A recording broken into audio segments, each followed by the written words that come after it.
Parfait.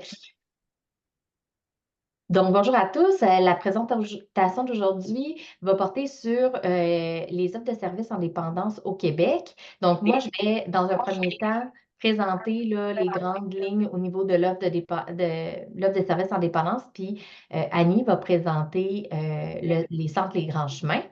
Donc, tu peux changer de diapo. Ben, il y aurait aussi Annie, là. On a combiné les deux PowerPoint, puis je ne sais pas pourquoi le nom d'Annie ne se figure pas ici, mais on n'a pas de conflit d'intérêt ni une ni l'autre en lien avec le contenu de la présentation. Donc, tu peux changer, déjà switcher on est parlé. Bon, qu'est-ce que c'est le terme service en dépendance? Parce que ça crée de la confusion chez les personnes puis les intervenants. Donc, quand on parle des services en dépendance, c'est des services pour les personnes qui ont à la fois un usage qui est à risque, donc un usage qui pourrait amener des conséquences négatives, ou un usage qui est problématique, donc qui a des conséquences négatives, de substances psychoactives. Donc là-dedans, on inclut l'alcool, le cannabis et les autres drogues, puis ça inclut aussi la médication psychoactive utilisée hors prescription. Donc, quelqu'un, par exemple, qui utiliserait, je ne sais pas moi, son Seroquel, puis vivrait des conséquences négatives de ça hors prescription, pourrait rentrer dans la catégorie médication psychoactive utilisée hors prescription.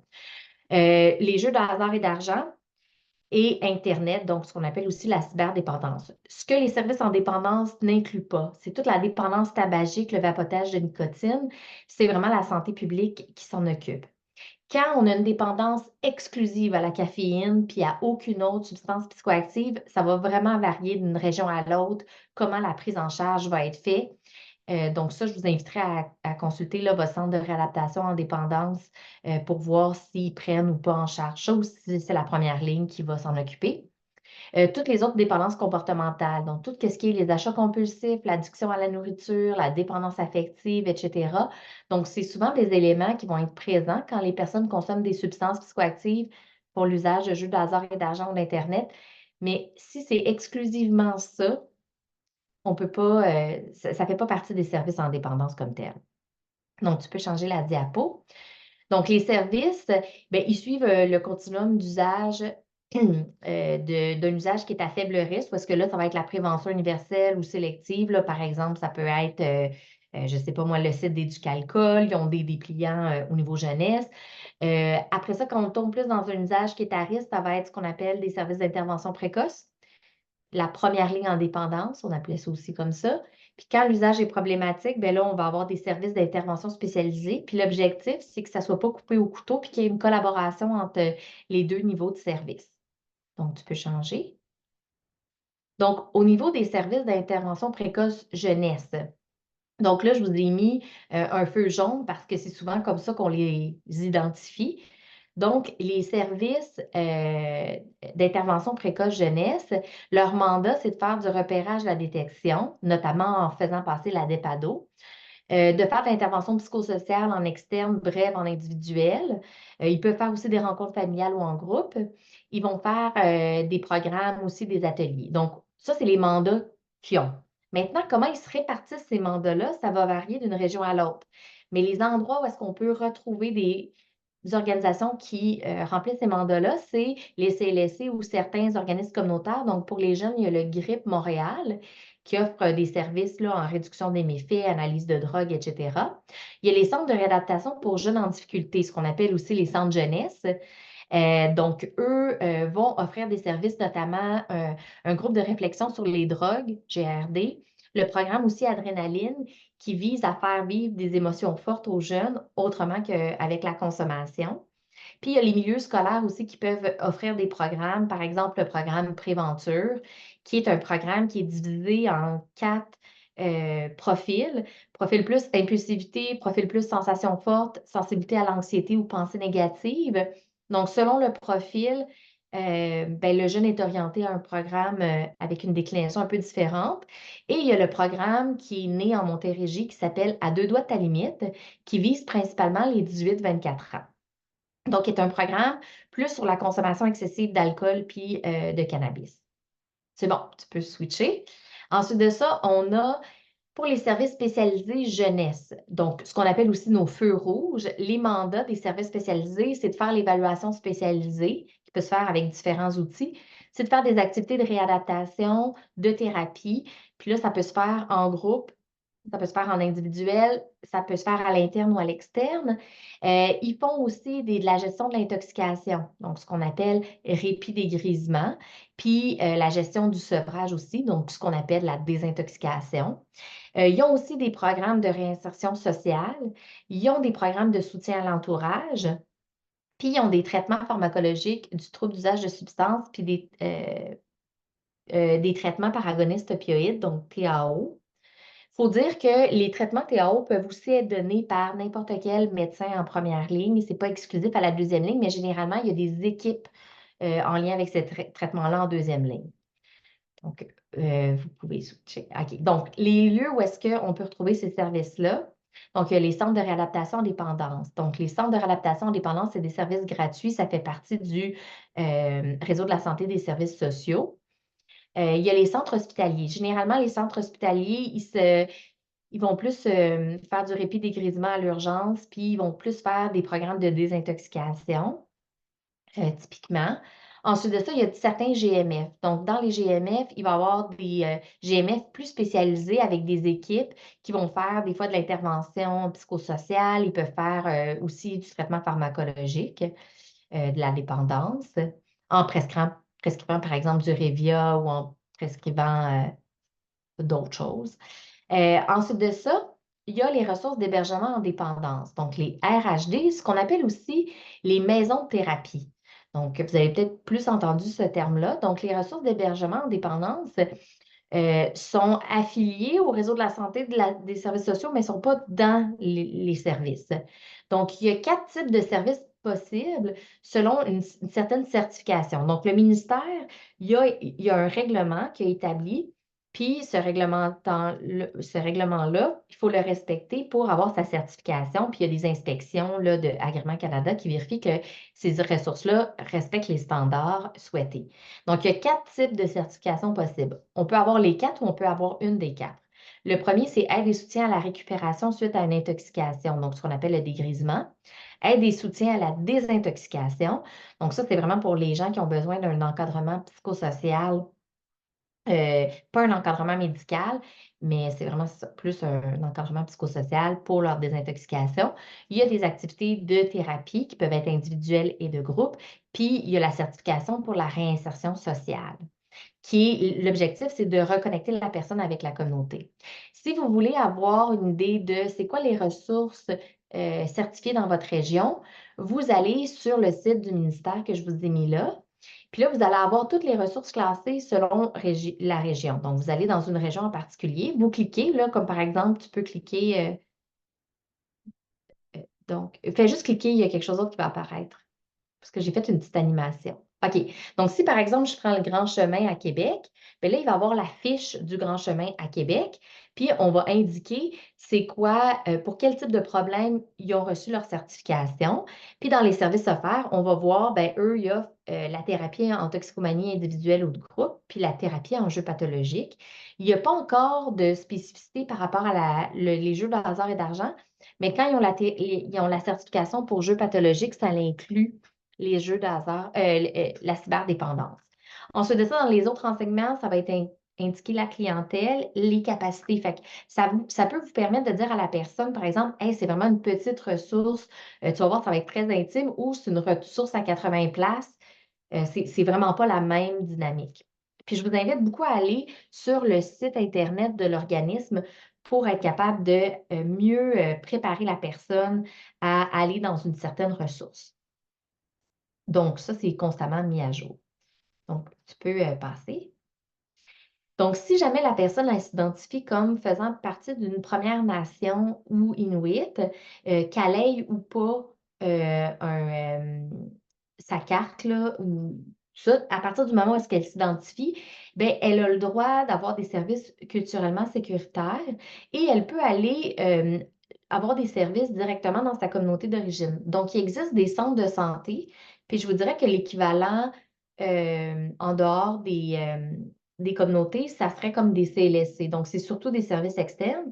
Puis les centres de traitement, ben, c'est plus des services internes qui vont être vraiment, c'est ça, tu sais, adaptés. Puis là, l'image que vous voyez comme juste des petits carrés, je ne sais pas pourquoi ça fait ça, mais c'est que pour les 12-17 ans, il y a une seule ressource qui existe en communauté, puis je vous l'avais mis là avec un hyperlien. Je ne sais pas pourquoi ça apparaît pas.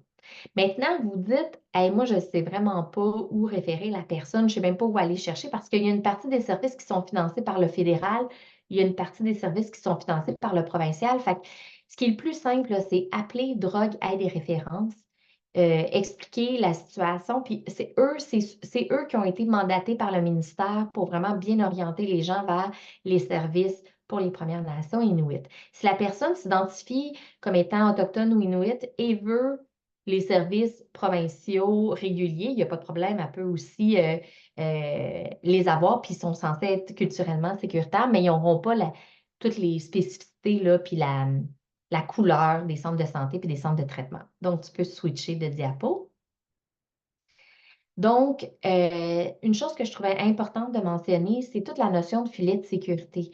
Donc, des fois, on fait des références à des endroits, la personne n'est pas sûre, tout ça. Il faut savoir qu'au Québec, il existe deux organismes qui sont extraordinaires, qui s'appellent Drogue Aide et Référence, puis Jeux Aide et Référence, qui offrent des services téléphoniques et de clavardage. Puis j'insiste sur le clavardage parce que c'est souvent beaucoup moins intimidant de commencer avec du clavardage. C'est 24 heures sur 24, c'est gratuit, c'est en français puis en anglais. C'est disponible pour les personnes qui font partie de l'entourage, les personnes qui ont un usage à risque ou problématique. Puis même un intervenant pourra appeler pour avoir des renseignements dans ces deux organismes-là. Donc, je vous ai mis leur site web puis leur numéro de téléphone. Tu peux changer de diapo. Et voilà, si vous voulez mieux connaître les services, il va y avoir une formation là, qui va descendre, mais je ne peux pas vous dire quand, qui va parler justement de comment on accueille, puis on fait l'intervention dans un contexte de repérage et détection. Puis dans cette formation-là, il y a un module, il va y avoir des modules par région administrative qui vont vraiment expliquer l'offre de services de chaque région. Et il y a aussi le plan d'action interministériel en dépendance 2018-2028 qui parle un peu de qu'est-ce qui est obligatoire dans toutes les régions du Québec, mais de comment ça se redivise dans la région, ben là, c'est vraiment, ça dépend de chaque région. Donc, voilà. Fait que j'imagine qu'on attend à la fin pour les questions commentaires par rapport à la partie de Laurence. Oui, je pense que ça va être plus facile comme ça. Fait que gardez vos questions. OK, parfait. Donc, ben, Annie Marcotte, je suis coordonnatrice du Centre Grand Chemin de Montréal. Alors, moi non plus, j'ai aucun conflit d'intérêt là, au travers de la présentation. Euh, euh, je crois pas, mon ordinateur ne veut plus répondre. Ah, voilà. Donc, l'objectif pour moi, c'est vraiment, oui, de vous faire connaître la ressource du Grand Chemin au travers de l'offre de services dépendance jeunesse que Laurent vient de vous parler, puis que vous soyez peut-être plus en mesure de référer à des services internes. Donc, le Grand Chemin, ben juste, on est un organisme à but non lucratif. On fait partie des RHD que Laurence nommait tout à l'heure. On a 3 points de service pour desservir vraiment tout le Grand Québec au complet. Donc, Montréal, Québec, et on a aussi un centre sur la rive sud de Trois-Rivières, donc du nom de Saint-Célestin. Fait que la mission, c'est vraiment d'offrir des services de traitement interne de forte intensité et de réinsertion sociale aux adolescents ayant une problématique au niveau des substances, au niveau de l'utilisation problématique d'Internet et jeux excessifs, et parallèlement avec un service d'accompagnement et de soutien à l'entourage. C'est sûr qu'on travaille en concertation avec les partenaires des différents réseaux publics, communautaires et la recherche pour favoriser, bien entendu, la qualité et la continuité de nos services. Nos services, ils sont gratuits, puis sont accessibles à la suite de l'évaluation spécialisée que Laurence vient de parler au travers de l'IGT adolescent. Donc, que ce soit évaluation par le CRD, évaluation médicale, mais c'est sûr qu'on va toujours prioriser qu'il y ait l'évaluation par rapport à la problématique de consommation, puis tout l'accompagnement qu'il va y avoir au travers de l'attente qui pourrait être là pour qu'un jeune accède à nos services. Euh, capacité, c'était inscrit tout à l'heure, donc on a 12 adolescents francophones de 12 à 17 ans. Un jeune pourrait avoir 18 ans en cours de démarche, mais ne pourrait pas entrer à 18 ans. Euh, Présentant ou non une problématique associée à la santé mentale, je vous dirais que c'est peut-être 8 jeunes sur 10 qui ont une problématique sous-jacente au niveau de la santé mentale. Donc, puis c'est des jeunes qui ont besoin d'une forte intensité d'intervention et surtout qui sont volontaires à recevoir des services en hébergement face aux problématiques. Puis volontaires, il faut juste, tu sais, le temps de la thérapie. Oui, c'est sûr qu'ils sont en abstinence pendant qu'ils sont en thérapie, mais on les amène à faire un choix éclairé à la fin de la démarche interne pour qu'ils soient en mesure, tu sais, des jeunes qui ont besoin d'un temps d'arrêt, d'une distance en lien avec leur consommation pour être en mesure de faire une meilleure décision par rapport à ce qu'ils veulent par la suite. Puis, au travers de notre clientèle, ben, c'est sûr qu'on travaille aussi avec les membres de l'entourage qui jouent un rôle parental auprès de l'adolescent. Les approches, bon, cognitivo-comportementales, systémiques, l'entretien motivationnel qui est pas mal au cœur de nos interventions. L'intervention de groupe, il faut savoir que au Grand Chemin, là, dans les 3 centres de Grand Chemin, tout est en lien avec le groupe. Les jeunes sont constamment en groupe, les activités se font en groupe, techniques d'impact autant individuelles que de groupe. Et l'intervention par la nature et l'aventure. Donc, c'est sûr qu'on amène des activités plein air, tout ça, auprès des jeunes pour les amener à travailler des compétences, à développer des stratégies d'adaptation, tout ça. Initiation au mouvement des 12 étapes de narcotiques anonymes, alcooliques anonymes. C'est des activités qu'ils vont faire au travers de la thérapie. Donc, le 8 à 10 semaines en interne, ils ont 3 phases. La phase d'intégration qui dure 2 semaines, que c'est tout le côté d'accueillir, de supporter au travers de l'intégration. La phase sensibilisation, qui est la phase qui va faire en sorte que la thérapie va varier dépendamment de l'atteinte des objectifs du jeune au travers de son plan d'intervention, ces choses-là. Donc, on travaille davantage la problématique de la consommation, rencontre familiale qui a lieu aussi dans cette phase-là. Une sortie préparatoire parce que les jeunes sont en interne intensif, on le disait tout à l'heure, là, ils n'ont pas de sortie pendant le temps de la thérapie, mis à part après leur rencontre familiale où on fait une première sortie préparatoire. Au besoin, il y en aura une deuxième. Mais ensuite, la dernière phase, qui est la phase responsabilisation, où que le jeune consolide un peu plus ses acquis et on le prépare à son retour dans son milieu, puis la décision en lien avec est-ce qu'il poursuit dans notre service de réinsertion sociale par la suite ou non. Donc, nos services, c'est vraiment un vécu partagé.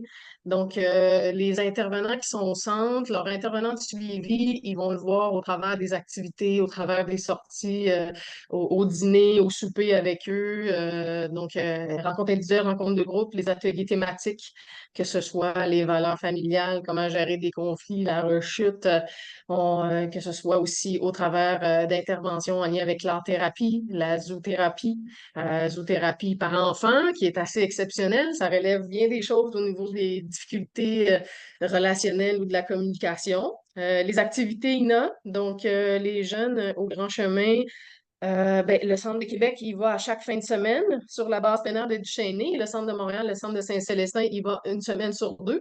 Donc, on joint 2 groupes de thérapie ensemble.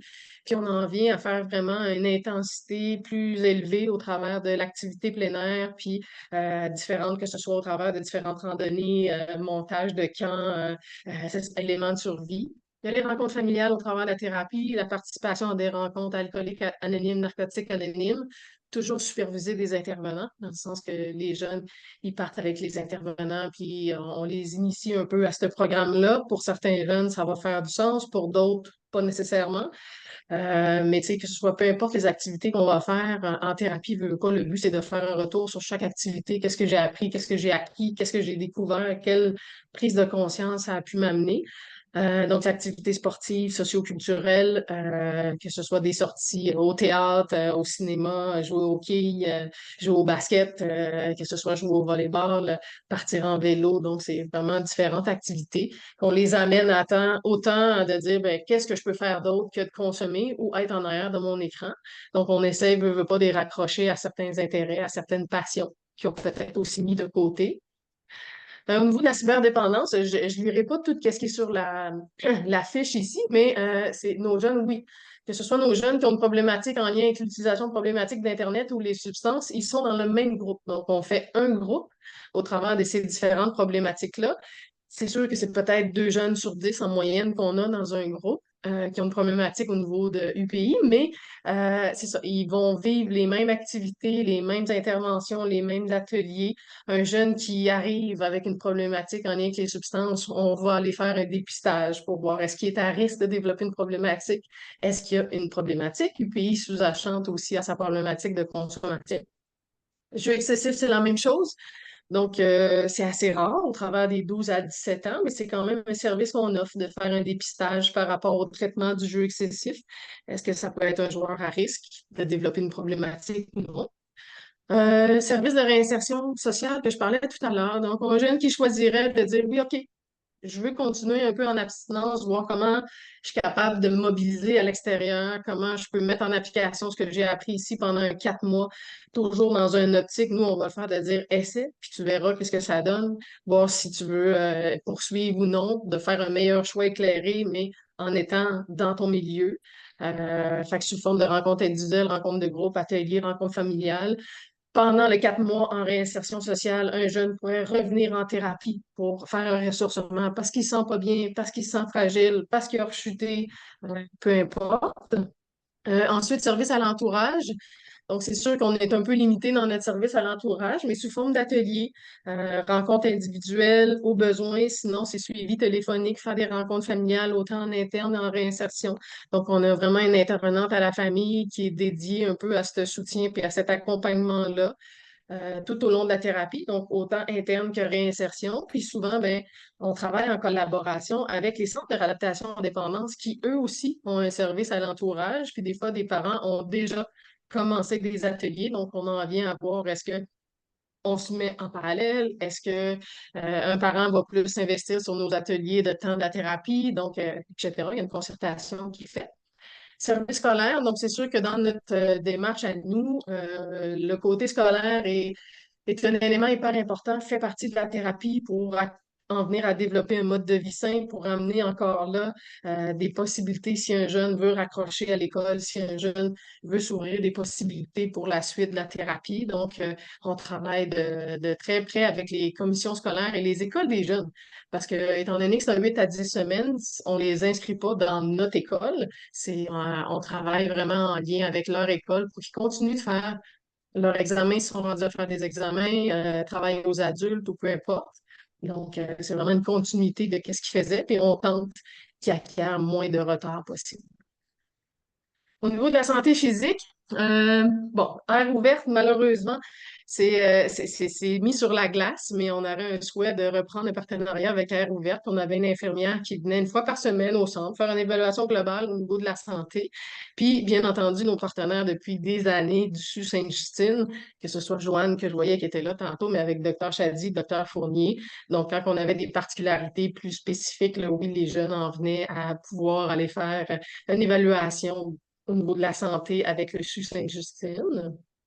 C'est sûr que c'est souvent, on a des parents ou des jeunes qui ont pas de médecin de famille, ces choses-là. Donc, on priorise là, souvent les jeunes qui ont des particularités et qui n'ont pas de médecin de famille, justement, de pouvoir aller faire cette évaluation-là. Mais tous les jeunes qui rentrent en thérapie, on a un souci au niveau de leur santé physique puis de s'assurer que tout est correct à ce niveau-là. Sinon, ben, c'est sûr que oui, nos intervenants sont formés au travers de la santé mentale. Sinon, on travaille de très près en concertation avec nos collaborateurs et tout ça. L'intensité des services est adaptée aux besoins, dans le sens qu'on a un jeune, tu sais, c'est de 12 à 17 ans. Un jeune de 12-13 ans, il ne fera probablement pas 8 semaines. On va peut-être jouer un peu, il va peut-être faire un 6 semaines. Un jeune qui aurait un trouble du spectre de l'autisme, un jeune qui aurait une déficience intellectuelle légère. Donc, tu sais, on en vient à adapter un jeune qui aurait une problématique, un tag important. Donc, on en vient à adapter un peu notre structure puis à faciliter l'intégration et l'acquisition de l'atteinte de leur objectif. La mission prioritaire pour des jeunes qui ont des idéations suicidaires dans les 3 derniers mois, je dirais aussi qu'avec, ben, souvent avec Sainte-Justine, on en vient de travailler en partenariat pour des jeunes qui auraient besoin de faire une désintoxication avant l'entrée en thérapie. Donc, de pouvoir organiser un peu un porte-à-porte après la désintoxication, après l'hospitalisation d'une semaine ou quoi que ce soit. Accompagnement et collaboration avec les services spécialisés pour répondre aux besoins psychologiques ou psychiatriques des jeunes. Donc, c'est sûr qu'au niveau jeunesse, on va travailler vraiment en continuité dans un continuum de services avec déjà les spécialistes qui sont en même à travailler avec le jeune depuis ce nombre de temps. J'avais juste des petites photos. Je pense que des fois, c'est pour défaire un peu la mentalité qu'une thérapie, ça ressemble peut-être à un centre jeunesse ou quoi que ce soit. Donc, tu sais, oui, Montréal et Québec, on est dans deux établissements de santé. Donc, c'est plus des grosses bâtisses. Saint-Célestin est dans une petite maison, là, plus en campagne, bien entendu. Donc, tu sais, on a voulu simplement faire un peu un milieu comme un milieu familial, parce que les jeunes en viennent à se sentir bien, ne sentent pas qu'ils sont dans un institut, tu sais, comme les centres jeunesse. Des fois, on a des jeunes qui, ça fait X nombre d'années qui sont déjà là. Donc, c'est ça, le salon, qui ont des temps libres avec le groupe, qu'il y a un jeu de société, des choses comme ça, des films thérapeutiques qu'on va appeler ou ce qu'ils font en retour par la suite. La classe que je parlais tout à l'heure, la classe et l'atelier qui se font là, les repas, les jeunes sont amenés à développer certaines habiletés culinaires, dans le sens qu'ils ont un souper communautaire à chaque 2 semaines, mais sinon, ils peuvent en venir à faire, c'est ça, à utiliser les trop-pleins de bananes pour faire des muffins, bananes et chocolat ou ces choses-là. Puis leur montrer que c'est peut-être des activités qu'ils peuvent faire avec leurs parents après la thérapie. Donc là, on voyait des petites choses en lien avec leur thérapie aussi qui étaient accrochées au mur. Donc on les amène s'ils le veulent, de l'accrocher au mur. Fait que ça devient peut-être un corridor de communication avec les intervenants. Les chambres, c'est toutes des chambres de deux, ils ont tous leurs petits coins à eux, bien armoires, tout ça, qui peuvent tomber dans cette chambre-là. Ils peuvent décorer un peu comme ils veulent. Mais il y a quand même, oui, une structure, une rigidité au travers des règles, au travers du fonctionnement en groupe pour que ça se passe bien. Les jeunes qui jouent de la musique peuvent apporter leur guitare et tout ça. Sinon, on a guitare et piano qu'on peut prêter aux jeunes. L'avantage d'être à l'hôpital Rivière-des-Prairies, donc on est locataire à l'hôpital Rivière-des-Prairies, ben, c'est qu'on a un immense terrain qu'on peut utiliser. C'est la même chose à Québec, puis bien entendu à Saint-Célestin. Donc notre terrain de basketball, notre terrain de soccer, le sentier qui est là en arrière. Alors, ça ferait pas mal le tour. C'était tout qu'un défi, faire ça en 10 minutes. Ah, ben, merci beaucoup à vous deux, là. C'est vraiment, c'est vraiment intéressant d'avoir le portrait global. Puis je pense aussi des outils concrets, là, quand on veut qu'est-ce qu'on fait. Puis là, d'avoir ces images-là, c'est toujours plus parlant qu'on a besoin d'en parler. C'est justement de convaincre ou d'expliquer ce que c'est quand on a vu ça. Puis c'est intéressant, je vois la visite virtuelle aussi, c'est quelque chose qu'on peut regarder en plus directement avec les jeunes. Oui, puis si je peux juste rajouter, parce que c'est sûr que moi, mes présentations portaient plus au niveau des ados parce que je travaille auprès des adolescents, mais de ne pas hésiter à vous référer aux intervenants des CRD qui travaillent, eux, avec les ressources aussi adultes. Tu sais, nous, on a il y a comme trois ressources, si on veut, au niveau adolescent. On est complémentaires au niveau de la durée, au niveau du fonctionnement, au niveau de la quantité de monde, qui fait en sorte qu'une ressource répond mieux aux besoins d'un jeune ou peu importe. Mais les jeunes adultes, c'est la même chose. Au niveau adulte, il y a différents types de thérapies qui répondent aux besoins plus individualisés auprès de chacun d'eux. Puis je crois que les intervenants du CRD qui font l'évaluation de façon bien objective sont plus en mesure d'identifier des fois quelles ressources répondraient le mieux aux besoins